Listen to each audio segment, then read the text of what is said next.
1915, Franz Kafka published a story that would become one of the most famous in modern literature. A man named Gregor Samsa wakes up one morning transformed into a giant insect, a monstrous vermin, something between a cockroach and a beetle, with a hard shell and too many legs, and a body that no longer belongs to him. But the horror of the story is not the transformation. The horror is what Gregor thinks about first. Not his body, not his humanity, not his soul, not the metaphysical nightmare of waking up as something inhuman. His job. What has happened to me, he thinks. And then, immediately, in the very next breath, what an exhausting profession I have chosen. Traveling day in and day out. If I did not hold back for my parents' sake, I would have quit long ago. He has become a monstrous vermin. His body is no longer human. And his first anxiety, his deepest reflex, is that he will be late for work. The alarm clock shows it is past 6:30. He was supposed to catch the 5 o'clock train. His boss will be angry. His family depends on his salary. He tries to rock himself out of bed, to get dressed, to make it to the office, even as his new insect legs scramble uselessly in the air. This is not fantasy. This is not absurdism for its own sake. This is diagnosis. Kafka understood something that most of us spend our entire lives refusing to see. The metamorphosis is not the story of a man who becomes an insect. It is the story of a man who realizes he was already an insect, who wakes up for one terrible morning to the truth of what his life had become. We have already been transformed. We have already become vermin, useful, productive, interchangeable creatures whose value is measured entirely by our function. Our first thought in the morning is not wonder or gratitude or love. It is obligation. It is the schedule. It is the boss, the client, the deadline. The metamorphosis already happened. We just have not noticed. I know this because I was Gregor Samsa. Not literally. I did not wake up as an insect. But I woke up one morning after years of achievement and optimization and relentless productive striving, and I felt nothing. I had transformed into something I did not recognize, something that looked like me but was hollow inside. I had won the race. I had achieved the goals. I had done everything the world told me to do. And my prize was an empty room. For years, I had been a high-functioning addict. My drug of choice was achievement. My entire identity, my entire sense of worth, was built on the precarious foundation of my own output. I did not just have a calendar. I was my calendar. Every 30-minute block was a resource to be allocated. You know, that castle wouldn't be a bad vacation spot. If I ever take a vacation. Well, for now, the rescue services can make good use of it.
My free time was not for rest. It was for optimization. My hobbies were not for joy. They were side hustles waiting to be monetized. I listened to podcasts at double speed, not to learn, but to consume more efficiently. I felt a spike of genuine, almost physical guilt on any day I did not produce something tangible. A walk in the park was time wasted. A conversation with a friend was networking or nothing. A quiet evening was an evening that could have been spent building, creating, advancing. I tracked my sleep to optimize my productivity. I optimized my meals for efficiency. I turned meditation into a productivity hack.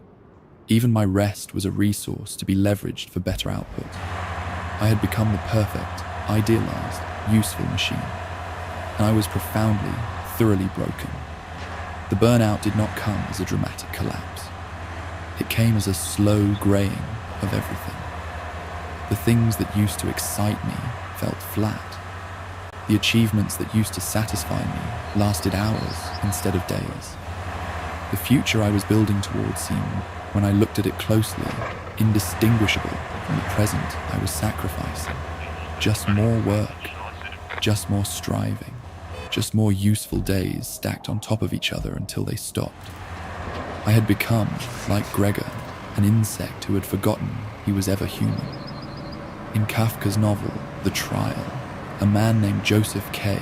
is arrested one morning. He is never told his crime. He spends the entire book trying to defend himself in a court system he cannot understand, before judges he cannot see, against charges that are never explained. He hires lawyers. He attends hearings. He pleads his case to officials who seem sympathetic but never help. The bureaucracy is endless. The logic is circular. The verdict is always deferred but never dismissed. Joseph K. is not guilty of anything specific. That is the point. He is guilty of existing. He is on trial for being alive in a system that demands constant justification. This is not absurdism. This is a precise description of modern life. We are all Joseph K. We are all on trial. Every day we wake up and defend ourselves before invisible tribunals. The metrics change without warning. The standards shift. We perform for judges we cannot see, trying to prove our value according to rules no one will explain. The performance review, the social media metrics, the comparison to peers, the internal voice that asks constantly, what have you accomplished today? What is your value? What is your use? And the verdict is always the same. Not enough. Try harder. Do more. Be more useful. The trial never ends, because it was never meant to end. The system does not want resolution. It wants production. It wants you running, justifying, defending yourself forever. The moment you stop, the moment you rest, you feel the anxiety of the accused. You feel the tribunal's gaze. Joseph K. dies at the end of the novel.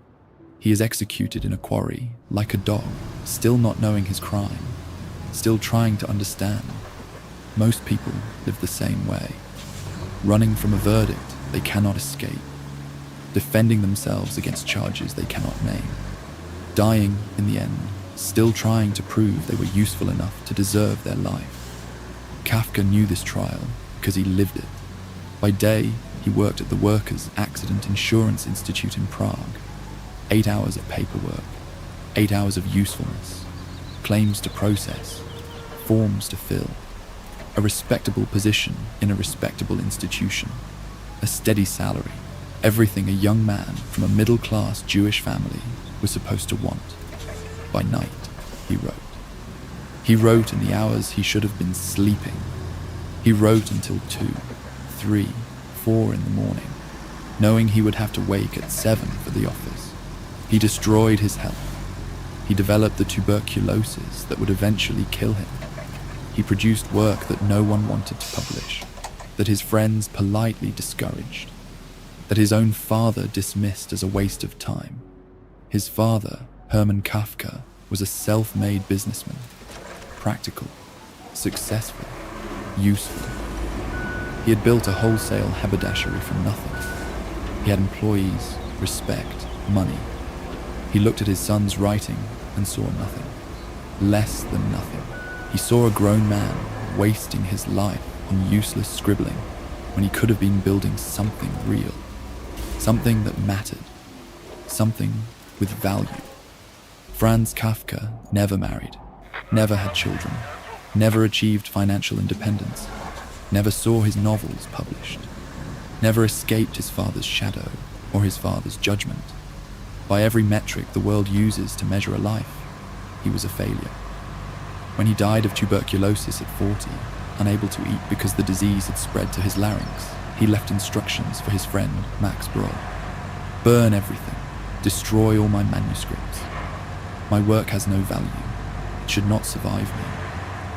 Brod disobeyed, and now, a century later, Kafka's useless midnight scribbling is read in every language on earth. His insurance reports are dust. His respectable career is forgotten. The files he processed, the claims he approved, the useful work that consumed his daylight hours, all of it has vanished without trace. The useful Kafka disappeared. The useless one remains. 2,000 years before Kafka, on the other side of the world, a Chinese philosopher named Zhuangzi told a story. A carpenter and his apprentice are walking through a forest. They come upon an oak tree of extraordinary size. Its trunk is massive, wider than 10 men could embrace. Its branches could shelter 1,000 people. It is ancient and vast and magnificent. The apprentice, trained to see the world in terms of utility, is immediately struck by its potential. He sees lumber, ships, houses, furniture, a fortune in timber. Master, he says, this is the finest tree I have ever seen. We must use it. The carpenter barely glances at it. He tells his apprentice to keep walking. This, he says, is a worthless tree, a trash tree. Its wood is gnarled and twisted. The grain is warped and knotted. You cannot make boats from it. They would sink. You cannot make houses. They would crumble. You cannot make furniture. It would fall apart. This tree is useless. That is why it is still standing. That night, the tree appears to the carpenter in a dream. You compare me, the tree says, to your useful trees. The pear tree with its sweet fruit, the orange tree with its harvest, the straight oak with its strong timber. But what is their fate? Because the pear tree bears fruit, people break its branches. Because the orange tree is useful, people strip it bare. Because the straight oak is valuable, the axe comes for it young. They live short, violent lives precisely because they have demonstrated their usefulness to the world. Their utility is their death sentence. But I have spent a long time learning to be useless. I have made myself gnarled and crooked and good for nothing. And what has this given me? This great, ancient, magnificent life. The world looked at me, found no use for me, and left me in peace. The useful trees die young beneath the axe. I will live out my days. Tell me, carpenter, is it better to be useful, or is it better to be free? Kafka's midnight writing was his useless tree. His father saw it as worthless.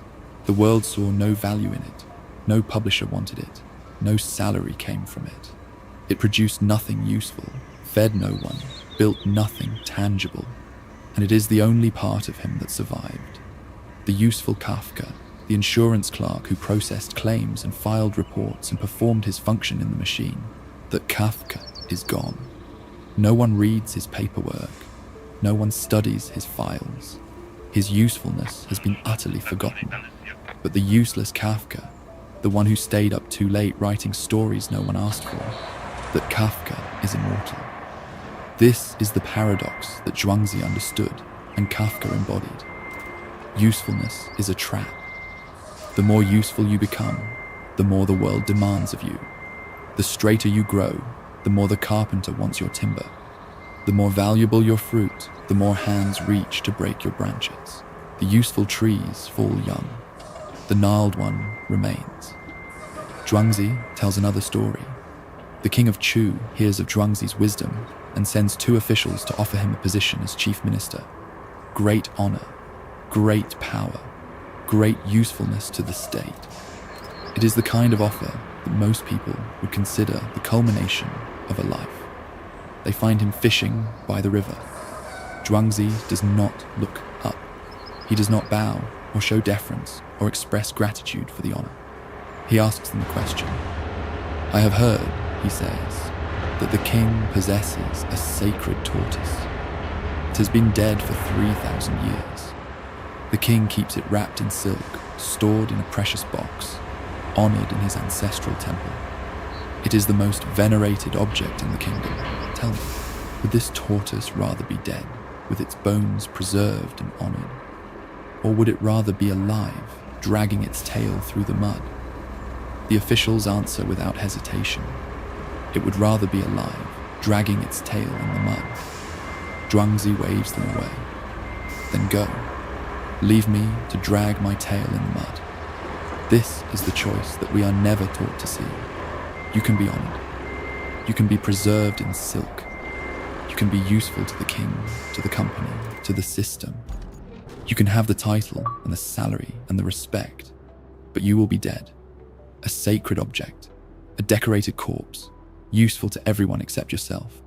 Or you can be alive, muddy, unimpressive, dragging your tail through ordinary days, unknown, unhonored, useless to the system, but breathing, free.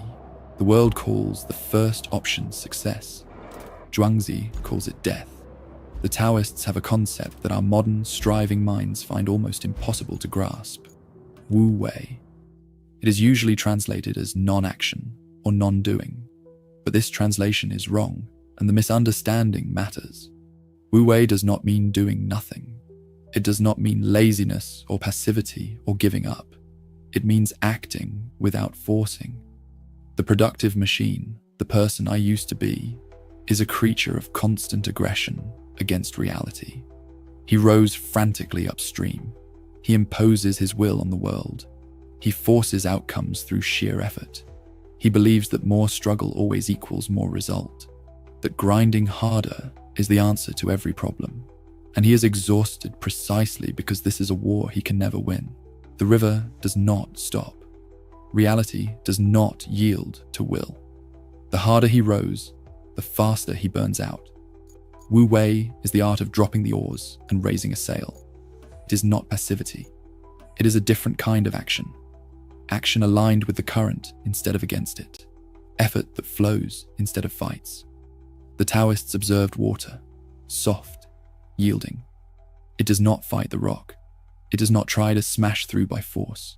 It goes around, and given enough time, it wears the rock away entirely.